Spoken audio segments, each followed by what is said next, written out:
Okay. Marker? Hello, hello. What's going on? What's going on, everyone? I'm L Director. This is L Director Vision, and today I have a very, very special video for you all. First, you may notice I'm in my new place, and if you watched the video I uploaded the other day, you would know that I have moved. I'm back out in Montana, and this is my new home. We're not ready to give a full tour quite yet because I don't have all my furniture over here just yet. So what I am going to do today, this is something I've been wanting to do for a while now, and I wanted to get moved and kind of settled in a little bit first before I did this. This year marks the 10-year anniversary of shooting Leap: Rise of the Beast. We filmed that in 2010, and it is now 2020, 10 years later. I can't believe how much time has gone by. So what I want to do is I want to do kind of a watch-along viewer commentary type thing where I'll just be talking about the movie as I watch it. We will, and you'll be able to watch it along with me essentially, and well, that'll all be, somewhere in the frame or something like that. We'll probably actually shrink me down and keep the movie going full swing. So hopefully this all works out okay. I've never done anything quite like this before. I'm recording sound through my Blue Yeti into my MacBook Pro, and then I've got my Ursa Mini 4K, which I'm shooting this with. So with that said, let's go ahead and get started. I really hope this all works out, especially dealing with like multiple frame rates and things like that, because like I'm watching the movie on my Blu-ray player. Hopefully it comes out at 24p because it's the DVD, and I did master the DVD at 24. Who knows? And this video is at 24 right now too, that you can see of me. If there's a lot of cuts throughout it, you'll know why. I was having technical issues making this all work. So let's go ahead and get started. Hitting play. Just grab this too, keep the volume at a reasonable level. And movie logo. That's my sync point, so I know how to match it up. It's my old Stars Pictures logo. Crazy. I actually did a 5.1 surround mix on that at one point. It's my first time ever playing with 5.1. And throughout this, I'll give you little anecdotes and things, random facts, stuff like that. I mean, this is 10 years later, so I don't quite remember everything that went into making this, but that's my friend Kimberly Cruz. She played the Minister of Propaganda in this movie. We shot that in green screen in my living room, and then the news overlays came from videocopilot.net. An L Director production. I've been using this name actually since the days of MySpace and High Five. That's straight from Video Copilot, the Earth Zoom tutorial. Had so much fun shooting this opening chase scene. I can't even tell you how much fun it was. I'm running around on rollerblades. If you get a chance, by the way, I've linked in the description the making of video on how we pulled this all off for just $2,000. That cop's call sign, by the way, PB191, I was a huge Pacific Blue fan growing up, and they always refer to themselves to, 1PB6 responding and stuff like that. I thought it meant police backup, not realizing it actually meant Pacific Blue, because they're the Pacific Blue unit. So that's a little goof in the movie that probably nobody has ever caught. Oh man, it's just so crazy. We shot this all on a Canon Rebel T2i. Those were the days. A little bit of parkour action, climbing on rooftops. And very much inspired by the Jason Bourne movies, as is evident by this opening fight scene. That patch on that one cop's shirt was from the old security firm I used to work for, Phoenix Protective. Ooh, the power window's way too strong there. And that's blown out to try to hide the fact that it's totally not in that alleyway.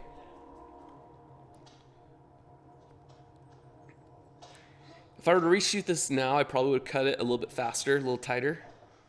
But it's not bad. I love the blood on the walls and stuff like that. Got a lot of flack for that, too. A lot of people were appalled by the amount of blood and gore in this movie. And my response to that is that, the Bible is a very violent and bloody book. And I don't believe in toning things down for the sake of toning it down and making it family friendly. While I do make Christian movies, they are not family movies necessarily. I want to make them as truth, the way things will end up being.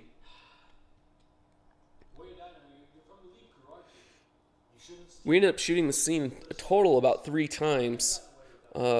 Once with some stand-ins, once with some actual actors as a proof of concept, and then, of course, for real here in the actual film. And this is by far the best implementation of that, which is cool. And then we cut back, flash back to the past 2 years ago.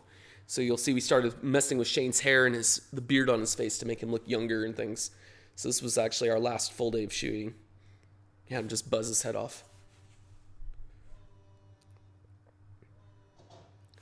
So for those that don't know, this was actually my first high definition movie. This was my first project I did with it. And like I said, we shot it on a T2i, shot 1080p, 24 frames a second. And I don't know, at the time, it felt like the world was my oyster. And I was thinking about this recently. I don't know that I would be able to make this same movie today like I did back then if I had the gear and the toys that I have now. I mean, I've got this beautiful cinema camera now, audio gear, lighting setups, and stuff like that. I mean, this movie is lit literally with a halogen work light, dual lights pumped through a shower curtain on a PVC pipe frame. That's how we did our diffused lighting. That's why everything's always side lit. So when you look at Shane here in just a second, once we cut back to him, after this, come on. There, you see he's lit from the left-hand side, and that's because of just the physics of how we had to do it.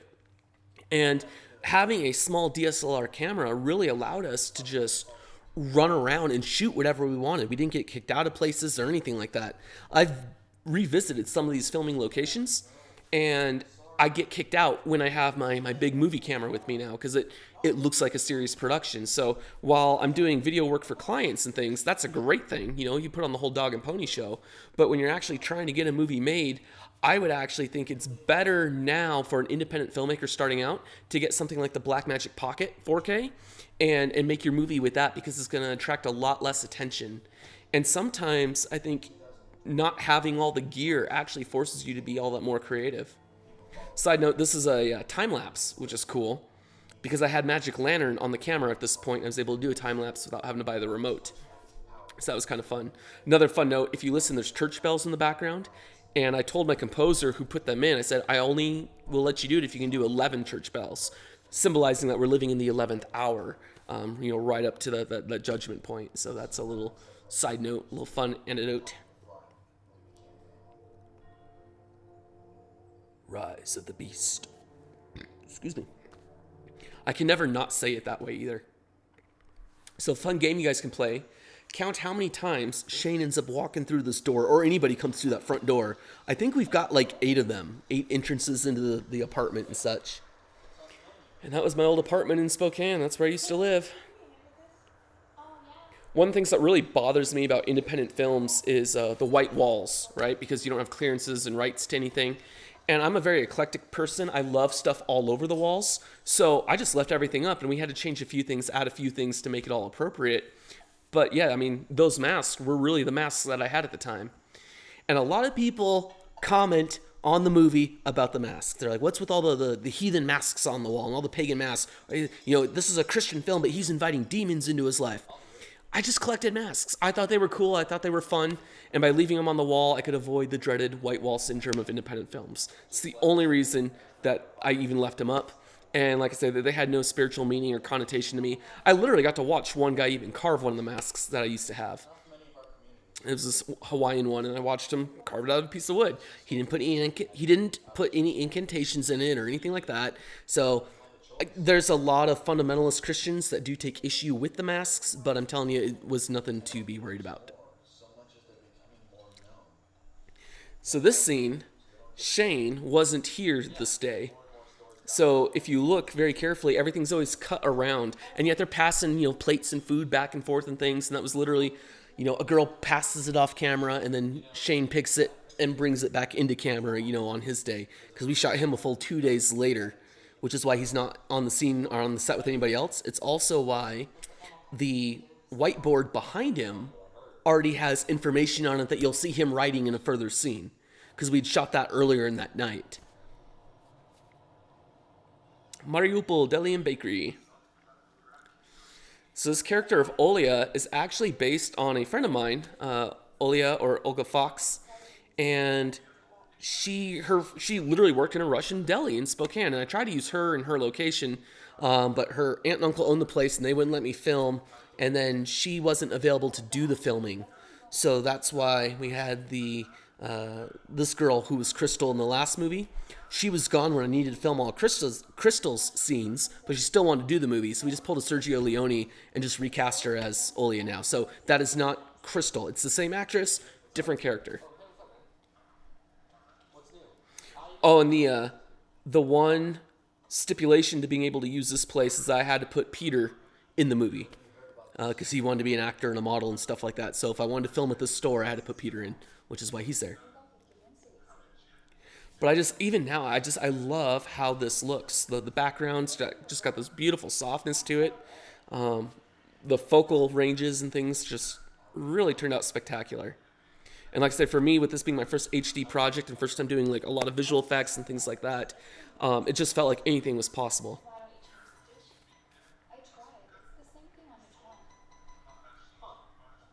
Another fun fact for you guys is that all the audio in the movie, dialogue, and sound effects has been replaced in post-production. We just used the little tiny built-in microphone on the camera to shoot the thing and edit it, and then I brought the actors back later and actually used the same microphone I'm using right now to re-record every line of dialogue and all the movements and the sound effects and all that kind of stuff.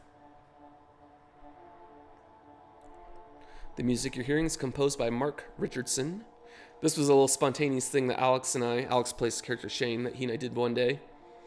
And I love, again, because I had a DSLR that was so lightweight, I could climb on top of the structure and get these, aerial shots looking down and things.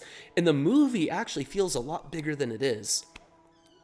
And I think a lot of it's because we were shooting on a T2i. Like I said, I don't know that I could have shot this movie today with the gear that I have.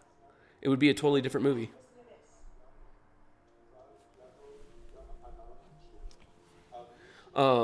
This Hebrew that you're hearing in the background is me just reciting a Hebrew prayer that I found on the internet. And for the rough cuts, I actually just recorded myself saying what I wanted the line to actually be, the actual Bible verses, and then flipped it backwards. So it was all, and it sounded like an Asian foreign language. It didn't sound Hebrew. So, not saying that you Asians are backwards. It's just, that's how it sounds to my American ears. And then, so I ended up finding this Hebrew prayer, reciting it, pitching down my voice in post, and garbling it up and adding the radio effect and things like that.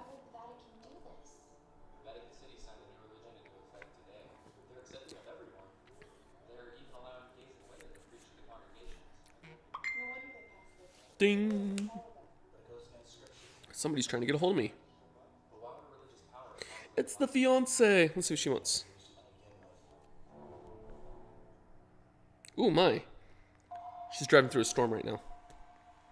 So fun thing about this scene, Shane up here studying his Bible by candlelight, that's actually how I used to study my Bible, was in that same loft. It's up above this walk-in closet, and I would do it by candlelight. And that's how I came to believe the things that are portrayed in this film.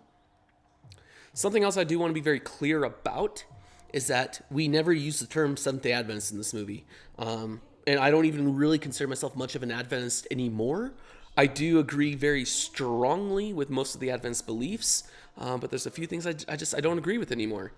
And so anyway, in these movies, you'll find that we tried very hard to not use the term Adventist ever. These are Sabbath-keeping Christians, and that's what's important. This scene, too, is kind of our really biggest scene of explanation and dialogue. This is us trying to, not necessarily preach at you, but set up the world of the movie, so then we could go and play in that world that we've created. So I tried to create the world first, and then we could go off and have some fun and let the story really begin.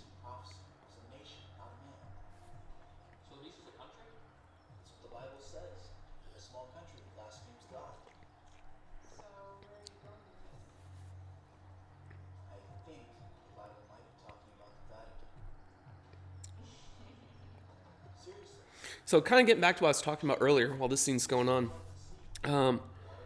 I love all my toys. Now, don't get me wrong. I've got a glide cam. I've got a drone. I've got the cinema camera. I've got a good audio package. This is basically my podcast mic now, and when I do tutorials and things like that online on how to make movies. But I've got an Audio-Technica AT875R that I use for recording most of my sound. I've got LED light panels. I've got halogen softboxes. I've got I've got so many toys now, and I love them, and I love using them. However, at the same time, they can also, excuse me, woo. At the same time, they can also impede your creativity too because you have all the toys. I didn't have a shoulder rig when I shot this, so I literally took my tripod, wrapped some foam around two of the legs, and would carry the camera up here on my shoulder like this with the tripod hanging off behind me. That was my shoulder rig, and that's how we shot probably 90% of this movie. The rest of it was shot on steady pod, which is where I splay the legs of the tripod out, and I hold one hand on each leg with the third one counterbalancing on the bottom, flip the camera up, put on some rollerblades, and go skating around the scene. And you'll see in the making of video how we did stuff like that. I love the lighting on Shane right here, by the way. It's probably one of my favorite shots in the film. To me, it looked just very cinematic. And, it's all the side lighting. That's all it is. We light them from the side and let things go black when they need to go black.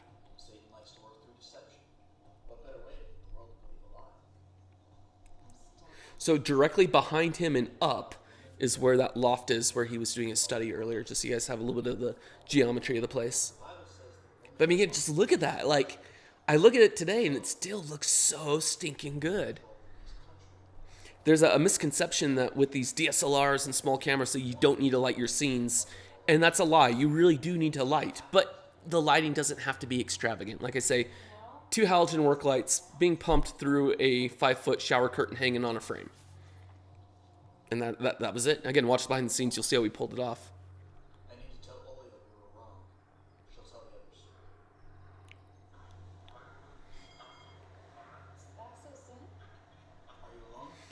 You know, it's funny, in a lot of ways, I actually prefer this cheap kit lens that we shot most of this movie with, well, all this movie with, compared to my expensive lens I have now. Not from a sharpness standpoint, but the bokeh, the background when it does blur out, is so much more appealing and softer to me with the kit lens. And I'm pointing over here because that's where the movie is that I'm watching.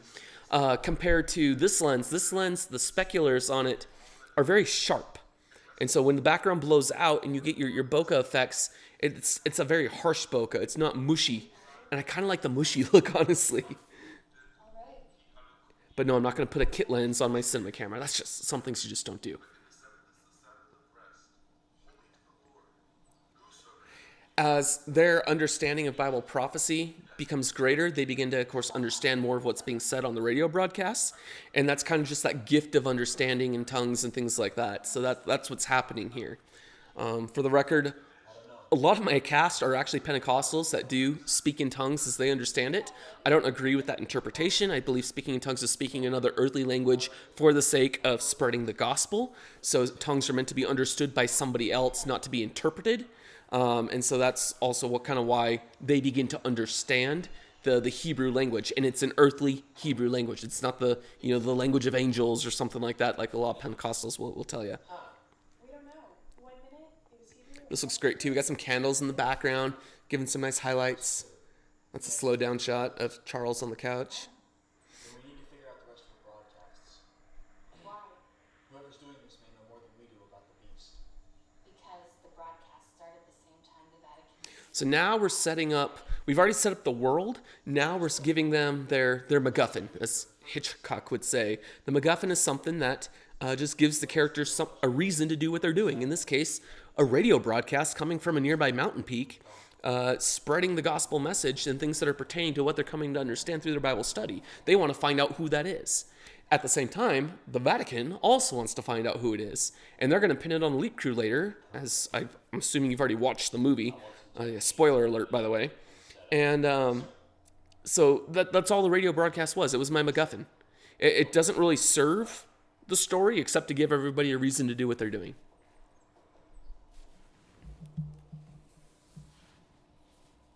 Any luck? If you noticed, James was reading a book by Survivor Man Les Stroud. It was literally a survival manual. And that was purposely to set up the fact that at the end of this movie, they find themselves in the mountains. And originally we were going to shoot Leap 3 almost right after this and show them having to do the survival. And I wanted to explain where they got their survival skills from. Unfortunately, I've lost touch with most of the cast of this movie. I'm still in touch with the girl who plays Teresa. And from time to time, I'm still in touch with Shane. but I don't think either of them are really going to be up for doing the movie, for doing Leap 3 when we're able to do it, whenever we get the funding. So I've rewritten the script with a whole new Leap crew, and there'll be one carryover character from this movie. But they're still surviving in the mountains and things like that. But that's why he had a survival manual. It was meant to explain why they're able to survive in Leap 3. Because a lot of city people, I don't think, would stand a chance in the mountains. In an attempt to save us all from total destruction, the Pope believes that universal attendance to church will show the Lord. We gave her the thick Spanish accent because she's Puerto Rican, and I wanted to kind of open the movie up. Actually, originally, James was supposed to be cast as an African American. However, Spokane, Washington didn't have very many African Americans that were willing to try acting, that were in the age bracket that I needed, and also athletic, which I also needed. So therefore, we ended up casting a white guy instead. But that was the original plan. I wanted to make the movie feel broader and larger than it actually is. So giving the news reporter a Spanish accent and initially wanting to cast a black guy. You'll also hear, when you hear police sirens in the film, they're the European version of police sirens. And that, again, is to help open it up, right? And it also conveys that subliminally that the Vatican has taken over the entire world at this point. So you've got these European influences now even here in the United States. Sounds like an ancient dialect. I want to know what the language is. This is John Jordan, and I've worked with him a couple of times. He actually started my very first feature film, which is a horror film called Wolf. And I don't feel like sharing that one with the public, but I've known John for years. Kind of lost touch with him recently. I think we're still friends on Facebook. We just don't talk anymore. But he was always my go-to bad guy for quite a while. What if the chip isn't?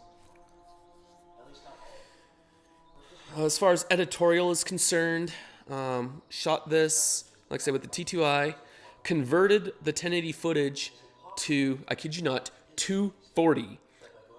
So way less than even standard definition. And then I edited the 240p footage on my then 10-year-old computer in Sony Vegas 9, I believe. And then once I cut the movie, and then I, of course, brought actors back in, re-recorded all the sound, things like that, I exported, I took the movie, then I broke it into reels, about 10-minute chunks, and then I brought each of those reels into After Effects, where then I did what's called Conforming, where you take your low-resolution footage and you replace it with your original high-quality footage. Because once you're in After Effects, you don't care about the real-time playback at that point. And from there, I did my visual effects and also did the color, which is very orange right now, at least on my TV. I was using a plugin called Colorista Free. It was the free version of Colorista. And so I used that to kind of color the whole film, pushing your shadows towards blue teal and your highlights towards orange. And ended up with this muddy mess that we see in front of us. Well, if you look in the background behind her, you can see the original Leap on DVD, the blue DVD. It's the first Leap movie. It's kind of fun. Let's get some sleep, guys. It makes sense. What are you gonna do? With the onlining, I also added a little bit of sharpening to the image too. And that's why if you look at the very, very top where the letterboxing is and the very, very bottom, you see like a brighter area right there. And that's from the sharpening effect. It ended up creating this 1 or 2 pixel band at the top and the bottom of my image for whatever reason. Now, speaking of workflow these days, let's talk about workflow now. I would film with my camera. I will use DaVinci Resolve to ingest all the footage, pull it off the card, distribute it to the hard drives for backups and everything like that. And then I convert it in Resolve. I apply a LUT because I'm shooting, in a log format now. So I apply a LUT, convert it to a file that Avid Media Composer likes. Then I throw it all into Avid, chop it up in Avid. When I'm done there, then I can either go into Pro Tools for the sound or Reaper, as I have on my laptop right now. And then I bring the video back into Resolve. The entire timeline, I'll do the entire movie. I don't break it up into reels anymore. Once it's back in Resolve, Conform the Online, just click of a button. It happens instantaneously. And then I can export shots for VFX in Nuke. I don't use After Effects anymore unless I'm doing motion graphics. That's the only time you'll see me touch After Effects. So I do the effects in Nuke or Natron. Don't really mess with Fusion too much. I don't care for Fusion. And then I color and resolve, of course, too. And then I bring my exported audio back in and render out your final movie from there. This is, there used to be an app on the Macintosh called Simple Text. And so I typed these lines out in simple text and made it speak it back to me, and I recorded what it was speaking by looping the sound card. So it's actually, you get a very clean recording of the sound that way. Sir, somebody's hacking into our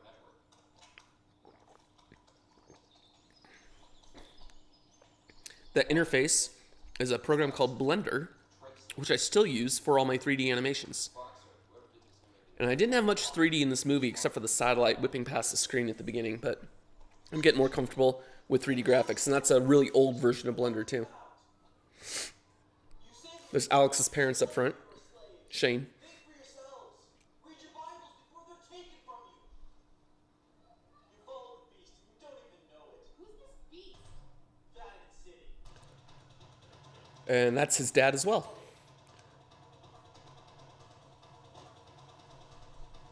Playing one of the bad guys, one of the cops. One of the biggest drawbacks to a T2i was the lack of dynamic range. But to this day, I still think if you are a filmmaker on a budget, and by budget, I mean you've got $500 max to spend on getting your kit put together, get a T2i. You can buy them used on eBay for like $200. Get a lens, throw a magic lantern on that camera, and you are set. You can make a feature film with a T2i. We did it. We were the first feature film actually shot on the Canon T2i. Read your Bibles before they're taken from you. A lot of people don't realize that. If you have a little bit more money to spend, a couple grand, I would say get a Blackmagic Pocket 4K or 6K, whatever you prefer. You're going to get a little bit more dynamic range that way. You have the option to record RAW if you need to. But I still actually like the fact that I had to get my exposure right in camera.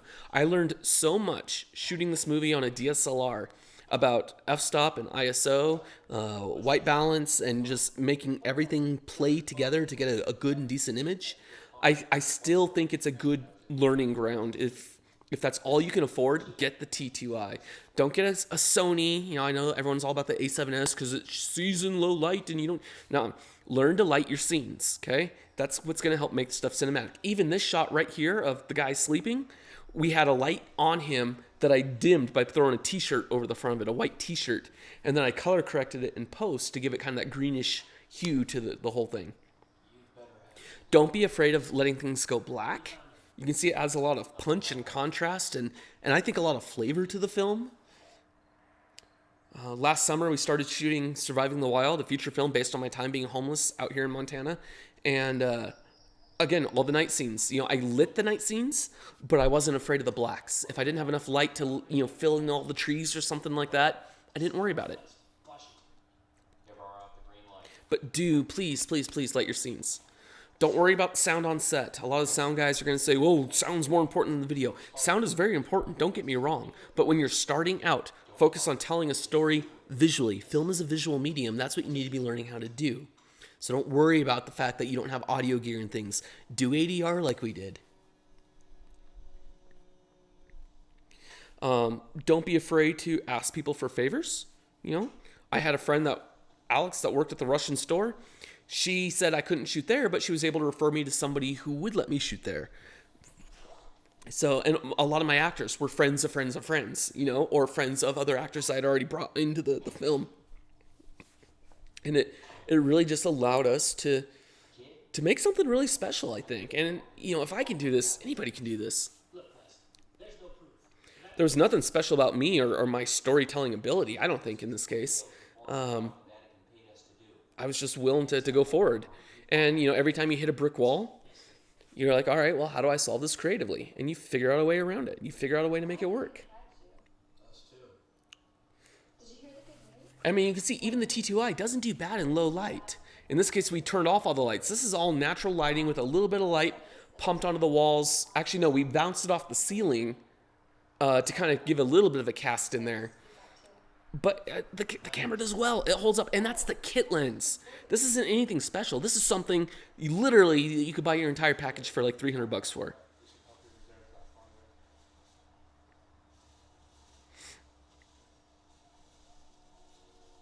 Face. And I don't like the shots on her so much, but everything else to me still looks pretty good in this, even in this scene. But again, we're letting things go black. We're not trying to see into the shadows.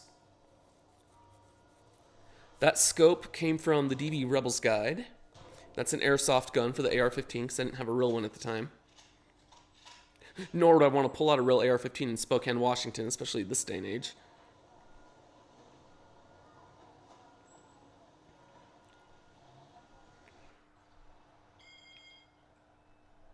Oh, I'm sorry. We're closed. Can I help you? I'm looking for them. Do you know them? Tracking that shot onto the phone was the most difficult VFX shot in this entire movie. For whatever reason, I could not get Mocha to latch onto that thing properly and get my four corners that I needed. I think I had to do that entire match move by hand. It was insane. What's going on? This turned out really well.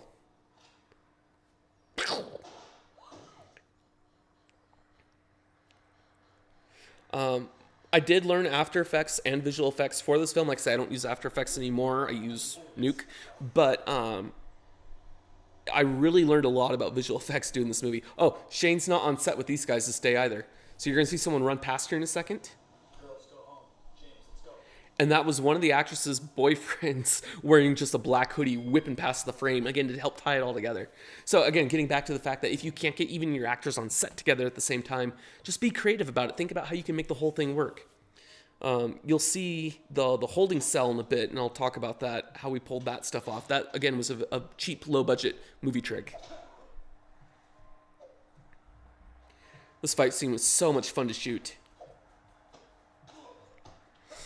And I am a former martial artist. I did martial arts for 14 years, so I was able to help kind of choreograph a lot of this stuff and help make sure it was looking okay. A lot of quick cuts, whip pans. And then the sound effects really help sell it. Like, listen to this. You hear the sound of glass breaking. Nothing broke. He threw that can into an empty box. Again, same thing right there, right? You hear all the sounds. And so we were able to use sounds to help make it sound like we're really, wrecking the store a lot more than we actually were.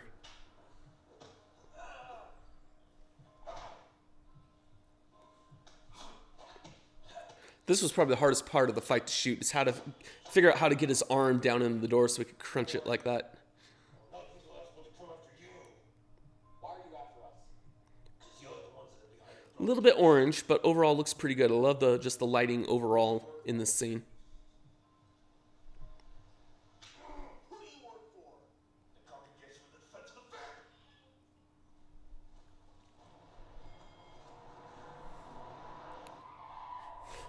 You know it's low budget when you have an off-screen car hit instead of an on-screen car hit.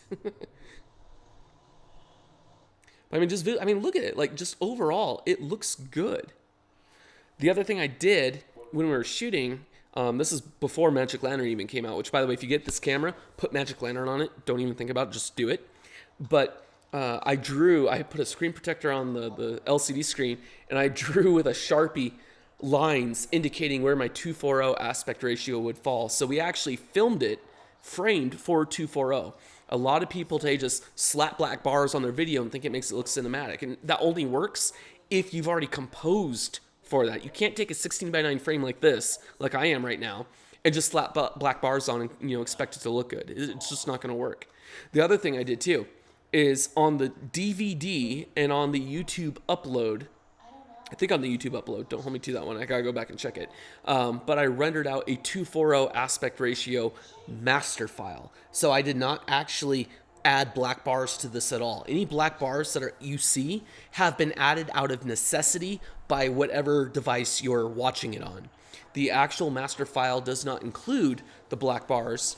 And that's the other thing too. So there are no black bars in this, even though you're seeing black bars right now. The only reason you're seeing black bars at this particular instant is because I started this thing off filming in 16:9 for my footage of me talking to you. And so because that was 16:9, my master file had to be 16:9. Hope that makes sense. Oh, that power window is so heavy. So I think we shot this over the course of about, I want to say it was like 20 days, 20 or 21 days total, start to finish. Not all in one go. The shooting was spread out over the course of about 6 to 8 months. But basically just filming on nights and weekends. Who do we trust now? Everyone knows. We tried to get all the Leap crew at their hideout stuff, their apartment, done out of the way in one go. We shot that, I think, over the span of about 2 weeks. Oh, this is the interrogation room I was telling you about. This interrogation room, we only had one white wall to work with. So all I'm doing is just moving the camera side to side and flipping my actors around across the table. So that white wall is the same white wall as what you see here for this guy. So again, cheap, low-budget tricks. That bullet wound, by the way, was hand-tracked into place, frame by frame in After Effects.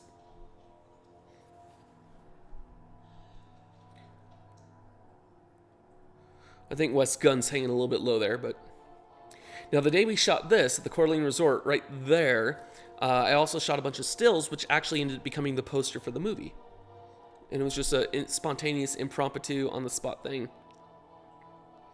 But I still can't get over, 10 years later, even still, how good this movie actually looks. So again, white wall.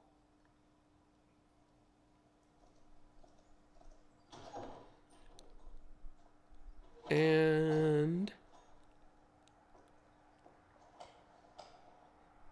same white wall. Literally just shifted the camera slightly to the side and flipped the actors. And there's my old MacBook, my old computer. A lot of the tech in this movie is cobbled together stuff. The antenna that Shane just put on top of that tower was it was a Wi-Fi adapter. No, it was not a Wi-Fi adapter. It was a card that I had set up through Sprint to allow me to get internet on my computer anywhere I could get cell phone service.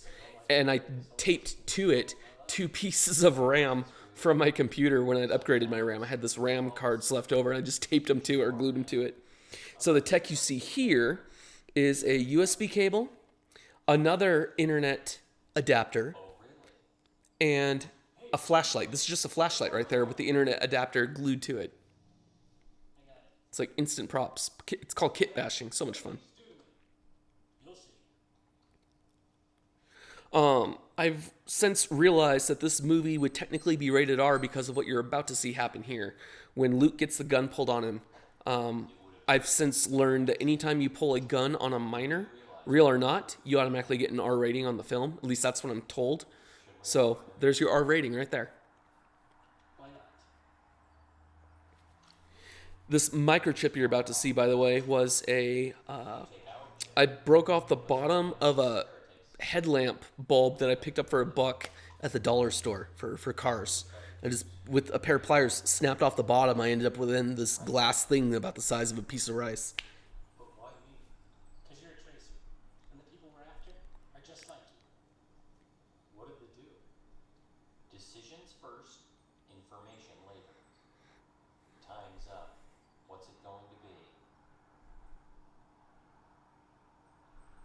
Okay, I'll do it. Oh man, yeah, we had so much fun making this. Oh, and this is funny. That is a garden sprayer, like a lawn sprayer for spraying your plants. And we had him hold it and release it, so it makes the plunger go down. And then I added that puff of smoke and the wound to his hand digitally afterwards. Sure beats the alternative. John brought so much to enrich the character of West. I had a couple phone conversations with him and about things he wanted to do with the character. And the man is extremely talented. I'd love to work with him again someday. So John, if you're watching this, hit me up, dude. Let's do something. Love Hall, this looks too. This is shot beautifully, good lighting. Civilization or whatever truly believes they're doing God's work, then why are they okay with killing I just can't believe it's been 10 years. I don't know. I'm 35 now. I was 25 when I shot this. It's crazy. They shall put you out in the synagogues. Yea, the time cometh, that whosoever kill you would think that he doeth God's service. And these things will they do unto you, because they did not know Let's see, what else can I talk about here? That's really starting to creep me out. Did you get it? Get it right. So, if you're somebody that wants to get into filmmaking, I would say just start making movies. There's a lot of self-help, not self-help, but like how to become a filmmaker, courses and stuff you can take online. Don't bother with any of that crap. Just write a script, even if it's just the storyline, just your main beats. You'll learn this all as you go. I've been at this since I was 10 years old, all right? Come up with a story that you want to shoot and start shooting it. If all you have is a cell phone right now, start shooting with a cell phone. Start learning how to tell stories visually. I shot 2 feature-length films before I shot this one. The first one is Wolf. The second one was Leap 1. Both of those were shot on standard definition. Even though high def was available, I didn't have the money for a high def camera. So I shot with what I had available, which was a little consumer level, not even a prosumer, a consumer level video camera. And that's what I shot it with. And so you start learning as you go. Teach yourself editing. Teach yourself how to do sound. If you don't enjoy editing, then you start finding other people that do enjoy the things that you don't enjoy or that you're just not good at, and then they can collaborate and work with you. For me, I enjoy the entire process. I love everything about making a movie from start to finish. It's what gets me up in the morning. So I do a lot of the jobs myself. And, I joke that the only reason I make movies is so I can make movies. So I don't work with an editor. I don't work with a cinematographer. I don't work with a sound guy. About the only thing I do get help with is the music, because I'm not very musically talented, even though I enjoy doing it. When I compose something, it's nowhere near as good as if somebody else works with me. Now, in this movie, something we did that actually worked out really well is that I would create an 8 to 10 note motif. I would come up with like a little melody on the keyboard. And I could then send the MIDI file to my composer. He could take that, see what I played, how I played it, and then expand upon that.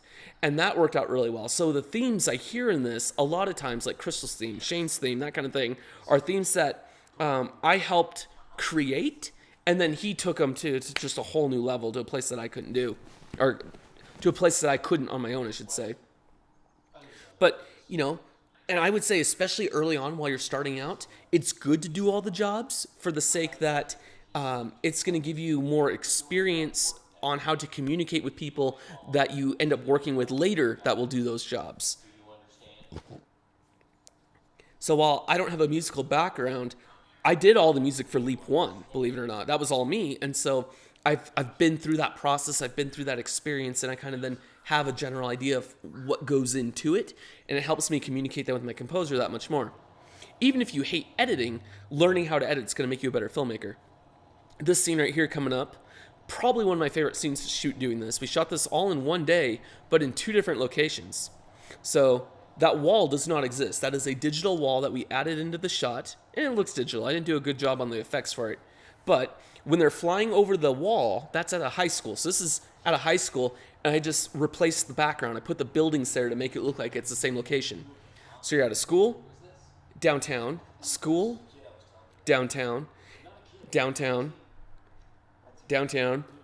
So anytime we see the wall behind them, that's at the high school, West Valley High School. The rest of it was shot in downtown Spokane and in this alleyway that I absolutely loved. I thought it was just beautiful down there. So cinematic to look at. And again, because I'm the editor, getting back to what I was just talking about, coincidentally, I didn't even plan it, it just worked out. Because I edit, I could shoot this scene. If I was not an editor, I would have a very difficult time shooting a scene like this. Because in my head, I had to keep track of what angles was where and stuff like that. Had I not been the editor, I probably would have shot the entire scene in both locations and then let the editor piece it together later. But because I'm the editor, we were able to shoot only what we needed at each location, and I think we only spent like 3 hours shooting this. It was super, super quick. In fact, most of our shoot days were probably less than 5 hours. I think the longest shoot day I had was 6 hours, but everything was about 5 hours or less. And that worked out great because then we're not abusing people's time. They're more willing to show up the next day when you need them again, especially for a feature. Because, I mean, good grief, 20-something odd days is a huge commitment for people to make, especially when they're working for you for free, fulfilling your creative vision. So the more respectful you can be of their time, the better off you're going to be, and the better luck you're going to have getting them to show up again later. You could also just hear now the European sirens in that scene that I was telling you about earlier. Another doorway shot, right? What was that all about? They keep coming back through the door. I know. I just felt like I had to do it. Thanks, by the way. Can I get you anything? Water? Bread? Just water. Ladies? That was meant to be a little bit sexist, but it didn't quite come out that way. Unfortunately, it stayed in the movie because we needed the runtime. This story that Shane's about to tell the kid about the pastor drowning a kid to learn about truth was something I read in a book, gosh, probably close to 20 years ago now.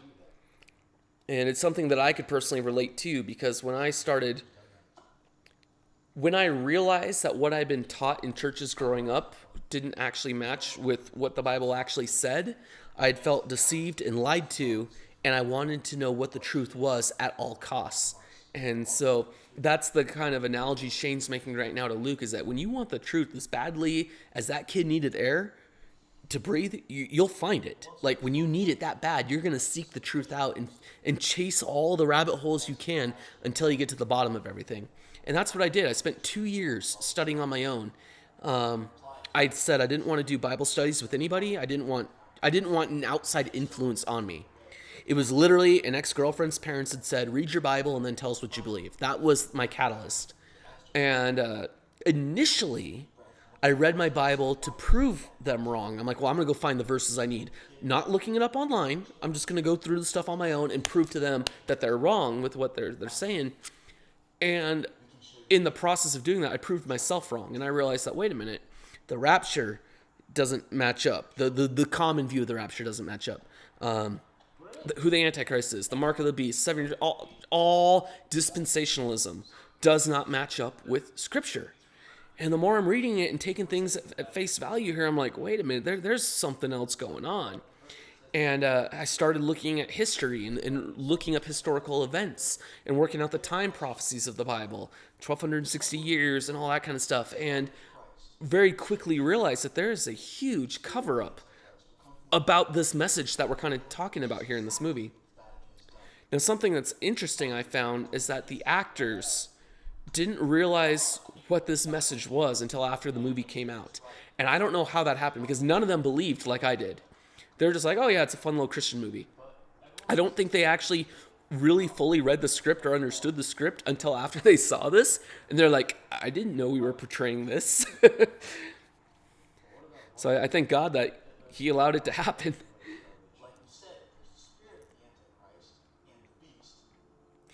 By the way, too, the message of this film is not that I'm right, my views are right, and everybody else is wrong. That's not it at all. I want people to think and read their Bibles for themselves. I want you to turn away from the pulpit. Don't not necessarily shun the pastor, but question your pastors.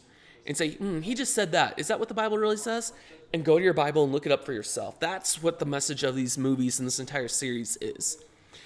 At the same time, I'm hoping that if stuff comes to pass, as I believe it will, and there's some things I don't believe necessarily quite as much now, 10 years later, about some of this, but overall, I do. And when that comes to pass, I hope that everybody who has seen this movie, we've got over 1 million views on this little independent $2,000 movie, by the way. I hope that those 1 million people would sit back and say, what I'm seeing happen right now is something I saw in that little movie I watched a couple years ago. I need to look into this a little bit more and question what's going on. That's really my sincere hope and goal for people with this. So yeah, we shot this movie for $2,000, and it's got over 1 million views on YouTube. I never, in my wildest dreams, would have thought that would happen, that God would take this movie and just give it a life and give it an audience. And he did, and it's so cool. And I told myself every day when we were making this, because I was unemployed at the time. I was on unemployment when I made this movie. Unemployment. Thank you, government, for financing Leap Rise of the Beast. I said, if I can change the life of just one person, then everything I went through to make this movie was worth it. Because you gotta think, this is a huge creative endeavor. I was married to this thing for about a year, from the time we started shooting until it was released. Actually, a little bit longer than that even. As I said, probably close to 1.5 years I was married to this movie. That's a lot to invest yourself in something. And I said, if it changes the life of one person, it's all worth it. Because that's what Jesus would do for us, right? If you were the only human on this earth, and you're a sinner like you are right now, Christ still would have given his life for you. So my service to him shouldn't be any different. That's why the CBS is after us. This is one of my least favorite scenes as far as the lighting goes. I was trying to give it an early morning look, so we kept it a lot warmer. There's less blue in the shadows and that kind of a thing, but to me now, it just looks like bad white balance. I'm not gonna lie, there's a good chance of getting killed. It's your call. I'm in. There's a big event in the park on Friday. There's gonna be lots of people. You know that means tighter security. How's your PK coming along? Eh, We've got 3 days to get you ready. Let's go.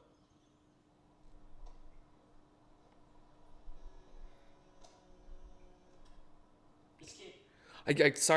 I forget I'm supposed to be talking about this movie. I enjoy it a lot. I still, 10 years later, enjoy watching this thing. Part of it's nostalgia, sitting back and going, oh, yeah, I remember shooting this. And I mean, look at the shot, right? Walt sitting there with that. Oh, my light just went out. Are you kidding me?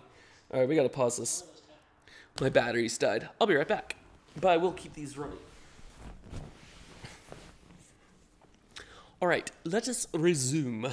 I've also moved my light. It's actually kind of in my face now a little bit, but I realized how dark it was starting to get out here because it's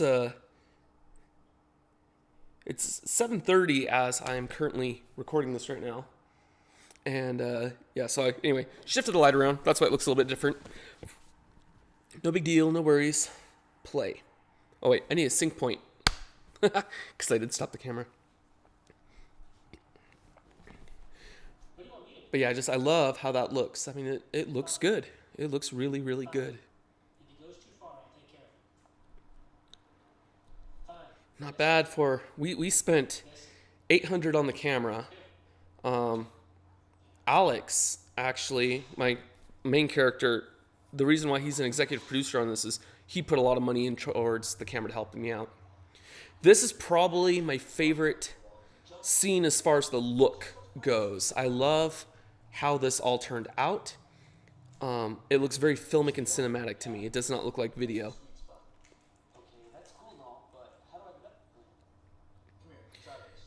I've been down there recently. This is in downtown Spokane at the falls, and they've redone that building. It actually, I wouldn't even be able to shoot this there now the way they've set this up. I'm hoping when I do Leap 3 to use this as part of one of the locations in Leap 3. It's actually a fairly big location early on in the film. But I love how this all looks. Again, we're not shooting in a white room with white walls all the time, right? We have that, but it's used on purpose to be an interrogation room. This is all very natural and urban, and there's depth to the image. There's things in the background. There's color. The exposure looks good, right? The sky's not blown out. The sky is blue. It looks so good to me still. I actually liked shooting with this camera so much, I almost was going to shoot Leap 3 on it, too. And again, we haven't started shooting Leap 3 yet, and I'll talk about that in just a second as to why. But I did, my T2i was starting to die because I'd used it so much. I mean, we shot a feature, I shot a bunch of shorts with it, it was just my go-to camera. So I bought another T2i because it looks so good. But then I didn't lose them, but they were pretty well mangled up in the house fire that I had. And so I took the money and I thought, okay, I could buy another T2i or I can buy another camera that I can grow with and give me things to help me grow more as a filmmaker. So I wanted, more dynamic range. I wanted no moire, no aliasing. I wanted a global shutter. I wanted the ability to do 4K. I didn't want to be forced into 4K, but I wanted the ability, and I wanted to possibly even explore with RAW. And so this Ursa Mini 4K was the perfect fit because it gave me everything that I could ask for, including the global shutter. And yeah, it's only 12 stops of dynamic range, but that T2i was only 8. So if I could shoot a feature film with 8 stops of dynamic range, surely I can shoot more stuff with 12. Yes, it doesn't have the 15 stops that an Alexa or the newer Blackmagic cameras has. I get that. But that blinking light was digital, by the way. That was done in After Effects.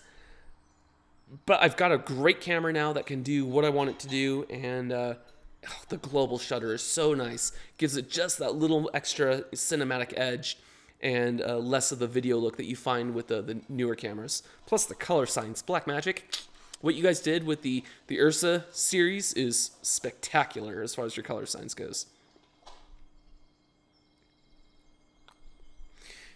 That whole, oh, this is so funny.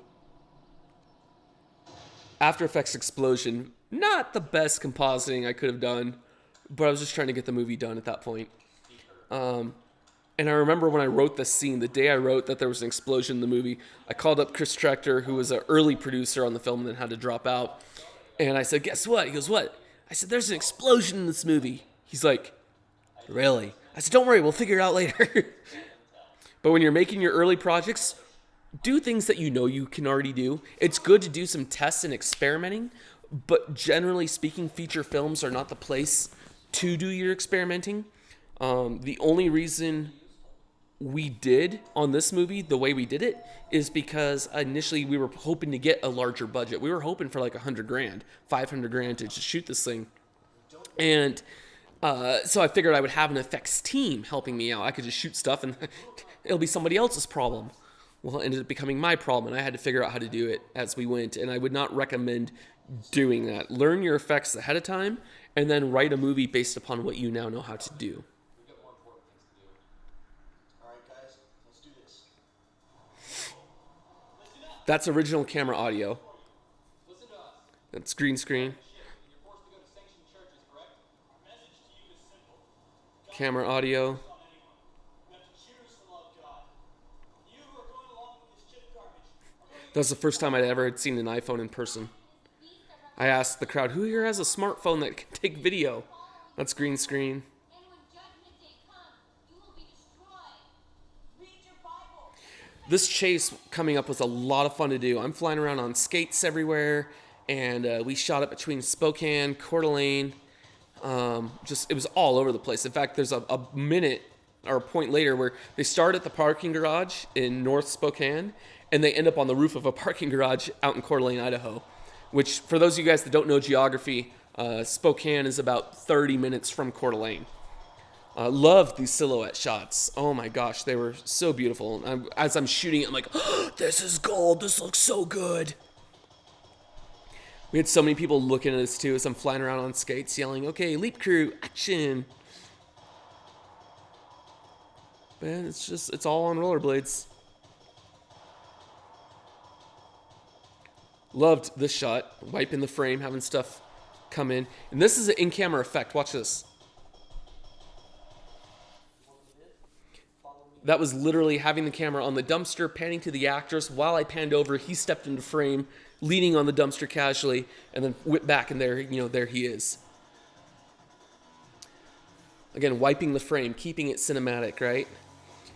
Zooming, pulling backwards with them. And that location I love so much. So it looks like they're running into a parking garage, but it's not. And now they are in a parking garage. And this is all in Spokane, North Spokane. We were downtown. Now we're 20 minutes north. And then once they run up the stairs here at the end, then we're 30 minutes east in Idaho. So it just shows you how to know your locations and figure out what pieces you need where. So much of filmmaking is not shooting an entire scene in its completion. It's knowing what you want to see and then figuring out how to best accomplish each individual shot. And that's why, again, I say learn to edit. Be an editor. Edit your own stuff. As far as software goes, get Blackmagic DaVinci Resolve. You can get a free version. It'll give you only 1080 output, but that's fine. I mastered in 1080 and it looks phenomenal. My movie I'm shooting right now, I'm only mastering in 1080, even if I were to shoot it in 4K. So I have a version of the Resolve, the full version, because it came with my camera, but I would just as happily use the free version today too.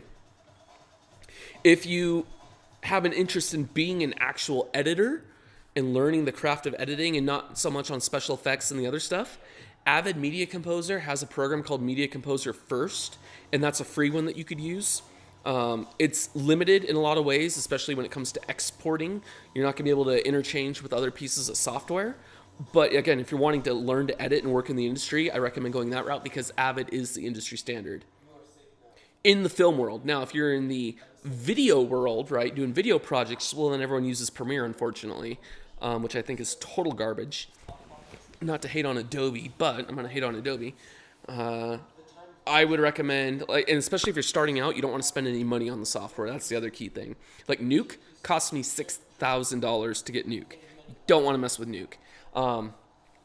But you could get, like I say, DaVinci Resolve, which gives you editorial, media management, visual effects, because it has a Fusion tab in there that lets you do node-based compositing in Fusion, which when it comes to compositing, now I know, having worked as a visual effects supervisor, that nodes are really where you want to be. Nodes are so much better than layers, which is what After Effects does, so After Effects. And then it also has the Fairlight page, which is for your audio. So you've got one piece of software that will do everything that I do in different pieces of software. And so for a filmmaker starting out, that's really where you want to be. We got one more shot to get this right, or we're out of a job. God help us. How'd they know already? They didn't. They saw this. I thought that kid wasn't going to upload it. No, I didn't think so either. So yeah, when you're starting out, you don't want to spend a lot of money. Keep your investment as low as possible initially until you know that, hey, this is something I'm really enjoying and really want to do. The other cool thing about buying a T2i is that now have a great photography camera too for doing still work and stuff like that. This scene, oh my gosh. So I had a location all lined up that would have been perfect. It looked like a holding cell. But they kept stringing me along, and then eventually told me that I couldn't shoot there. Now we got flashbacks to the first Leap movie, except we've replaced Crystal with our new Crystal. So if you're wondering, wait, she wasn't in the last one. Yeah, she wasn't. So we've recut that in together. At one point, I actually toyed with even doing a face replacement on the original girl. But we're right back up there on that roof. And I shot the new Crystal inserts with the same camera that I shot the first Leap with. So everything matched really, really well. And that's standard def converted to HD. So back to this, I ended up not having my location, so I had to shoot the whole thing on a green screen. And the best thing I could do to try to make it look as real as possible was actually put it in 3D inside of After Effects, 2.5D, and you can do this in Nuke too, and then have a light come down and cast shadows. So no, those aren't even shadows. I didn't know how to cast shadows. So what you're seeing is actually a copy of the layer turned black, offset slightly to the side, and then blurred out of focus to create the soft outline. So those are not real shadows. It's just a duplicate of the footage. Oh, I totally had forgotten about that. I was so excited. There's two things here coming up that I really loved. And one is when she stands up, the camera, there's a camera move on there. So I had to track in the background to make that work. And then this door opening, I built entirely in 3D inside of After Effects. It's just a bunch of still images. That's all it was. So when you watch it, if it looks a little goofy, that's why. But here we go. The door has no depth. It's paper thin. Oh, that's horrible. That is so bad. I've got him all clipped down there. So that was the one camera move shot. I had these orange tracking markers on my green screen. And, we shot all this in my living room, essentially. Again, watch the making of, which is linked below, to see how we pulled all this off. What do you think happened? This was our first day of shooting when Alex didn't show up. Let's pray that God brings them home safely. Again, back to the one white room in the movie, because it was a holding cell. It was an interrogation room, So, it was supposed to be sterile and blank, but everything else has got color and flavor and life and vitality to it. Other things to keep in mind.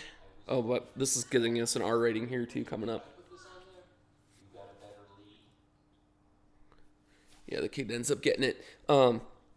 Take inventory of what you guys have. It's called a Rodriguez list, named after Robert Rodriguez.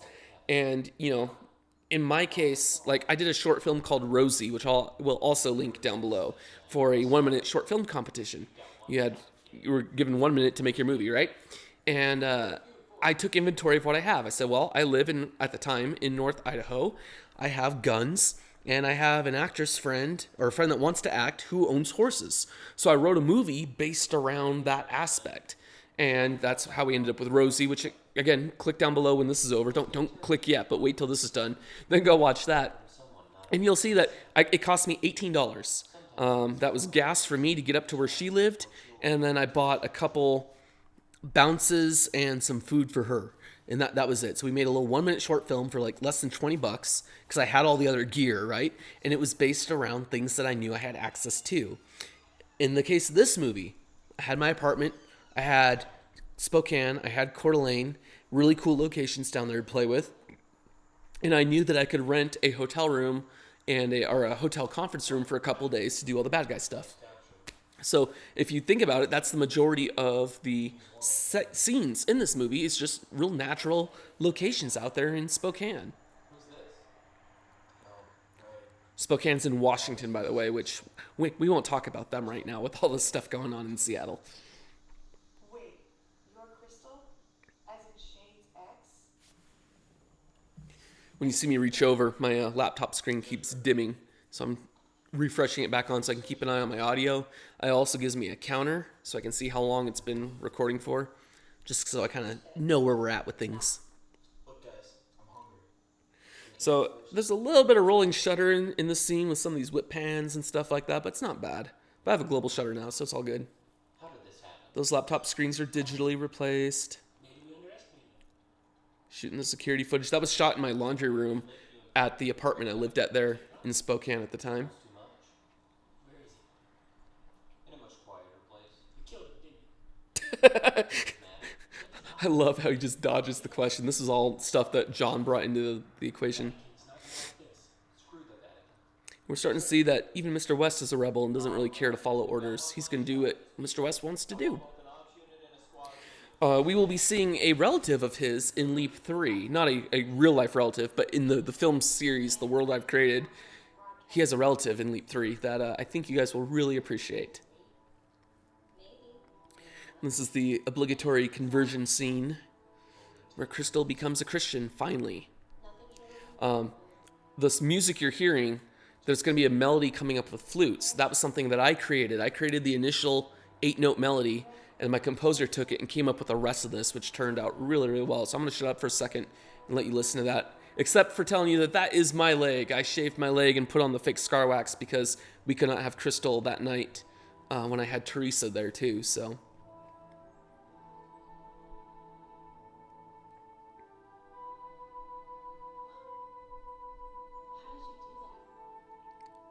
So those were my 8 notes. That's what I came up with. And then he's done the rest of this. Anything is possible with God. You got your miracle. What now?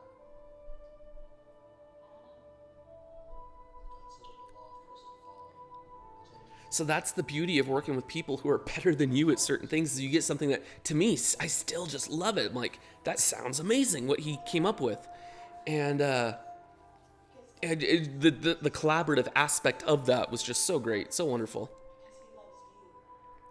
And, and I am learning as time goes on, collaboration will often get you a better product. But right now, at least when it comes to making movies, I make movies because I love to do them. And there's certain things I'm willing to give up. I'll give up a sound mix. I'll give up running my own camera all the time. But the one thing I will not give up, if I got paid to do a bigger, higher budget project, is going to be the editing. I want to edit. I'll pass off the visual effects. I will supervise it, and I know how to do that because I know Nuke and things like that. I know how effects work. But I'm fine being hands-off on those. If they want to have the effects guys do that, then by all means we can do that. But I will not give up editing, and I want to run camera majority of the time. That's my stipulation when it comes to making movies as time goes on. This is where things begin to get really exciting now in the picture. This is all my old apartment complex, which you should also recognize from Leap 1. This is so dark. I've got my halogen lights up high, pointing down at them right now. And we whip pan over, and then now we have the SWAT team coming in, right? The sweeper team. Shane, the character of Shane, or the guy who plays Shane, is actually one of the sweeper guys. He's the one wearing the big gas mask, so we wouldn't recognize him. And he kicks down his own door. If you look right there, you can see that halogen work light too. And this is just accomplished by the way of having the door partially open so he can just kick it and it bounces. I should have added some cracking and snapping to it, but this movie was literally finished the day of the movie premiere. So I already had the premiere scheduled at a movie theater and stuff. And so it was a day and date delivery. Like, I had to get the thing done. So because of that, unfortunately, some of the sound has suffered. And I thought maybe eventually I'll go back and fix it. But, I'm like, yeah, whatever. This is day for night. We shot this in the mid-afternoon. Again, at the apartment complex. And we didn't really have a lot of parkour in this movie, so I want to make sure we got a couple of big jumps in it. So we do that jump, and then this jump, and then he comes down. He's not on set with these actors this day either. He's all by himself, but watch as they hand the sweatshirt back and forth. She hands it off screen to nobody, and then he takes it and wraps it around and does this. That glass break is pretty bad, but again, the movie's going so fast you don't fully realize it. This is all shot on a green screen. Again, watch the making of to see how he did it. And then that shot of him, he's not even in a car. The light was getting so bad, I just had him sit down in front of the green screen to shoot that. Copy that, squad leader. Wrap it up. Return to base. Who died and put you in charge? You. Yeah, that was kind of fun. Anyone else have a problem? And then we're coming up to the end of the film. My cameo is coming up with my former puppy keeper. She died in the house fire, for those of you guys that don't know. But I got my Bodie now, wherever he is. He was cruising around earlier. He's probably downstairs sleeping. And this is filmed at a place called Dishman Hills in Spokane Valley, Washington. And the guy that plays James was not on set with us this day. So there's going to be a shot where he has a line. He's been green screened into the shot, so the actors are looking at nothing when they look at him speaking.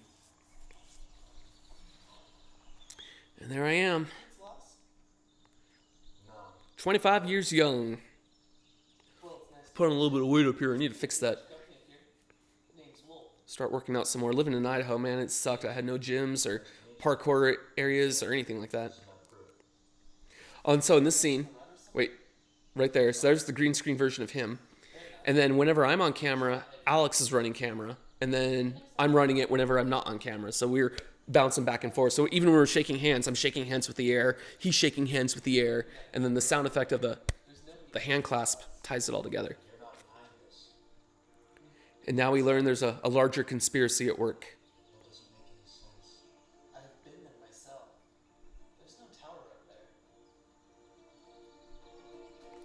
So they still don't get to solve their MacGuffin. And this music was meant to sound like Moby's Extreme Ways from the Bourne films. Because again, we're trying to keep that Bourne Identity vibe throughout all this and leaving on that edge of there's more to the story. There's more to be told, hence why it's to be continued.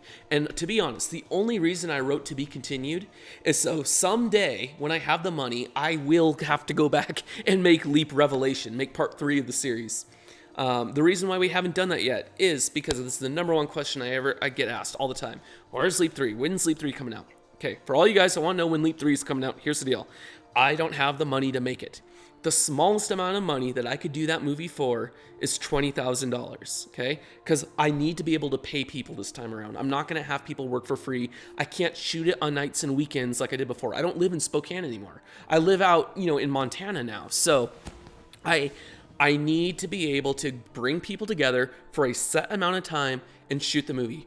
I have all the gear. I have all the software. Okay, that's not going to cost me anything. I even have a drone now, which I didn't have on this. So, we can get the aerial cinematography too, which is incredible. But we need to pay people, and because people don't work for free. It's very difficult to get people to work for free. So when we have the money to pay people, then we can look into actually getting this movie made. The script is done. I have it all scheduled out. I know how I want to shoot it. I've seen the entire movie in my head, and let me tell you, it is incredible. I cannot wait for everyone else to see it. But that's what we're waiting on right now. So if you do want to help, you can go to my website, starspictures.org, click on the PayPal button I have up there, and if you want to help contribute to Leap 3, send some money, mark it for Leap 3. We've had a bunch of donations come in over the past 10 years, and everything's been earmarked for that. And that's all been put aside and saved. And so when we have that $20,000, then we can start shooting. Now, ideally, I would like to have probably $100,000 to $500,000 to shoot Leap 3. That will allow us to do some really cool things, bring on like a really talented team to help support me, so I'm not doing everything by myself that, you know, either I'm not good at, or sometimes you do stretch yourself too thin when you are doing everything by yourself. And we want to try to avoid having that happen. Leap 3 has a very, very powerful message at the end of it that transcends any denominational lines. It will make you question your faith. It will make you question what you believe about certain things and not just end time events. And it will make you question, like, really your relationship with God and say, am I right with God? That is really the driving factor of Leap 3. Leap 1 was a fun little experiment. I had $200 and some actor friends or not actor friends, but like some Christians that want to make a movie, and we had a lot of fun. When I did Leap 2, had a little bit of a message I wanted to do, right? Still had fun. We're still running around the city with the camera, doing whatever we want. Leap 3 is very serious. We ask a lot of questions of you, the viewers, in the process. And I think as many people that have written in and told me that this movie changed their life, we're going to see that tenfold with Leap Revelation. So if you want to be a part of that and help us out, please, please, please get in contact with me. Let me know. If you're able to financially help us, that would just be incredible. We would love it, so we can get this thing done. You know, there's really not much else to say about it. I follow us on Facebook, facebook.com/leap3movie. I have not updated it in a while because I haven't had anything to update, but there's a video on there where we go in depth about what the story's going to be, and you'll get a little bit better picture of where we're going to go with it and stuff like that, and I really think you'll enjoy. So, with all that said, thank you so much for watching this commentary with me, putting up with me rambling around through the movie. I'm generally somebody that yells at people for talking during a movie, but I do love my commentaries. I love listening to commentaries. I had fun recording the commentary 10 years ago. I talked really fast on that one, and maybe someday I will upload the original commentaries with this as well. But for right now, this will have to do. I'm El Director. You've been watching El Director Vision. Thank you for watching. Have a great night. God bless, and we'll see you next time.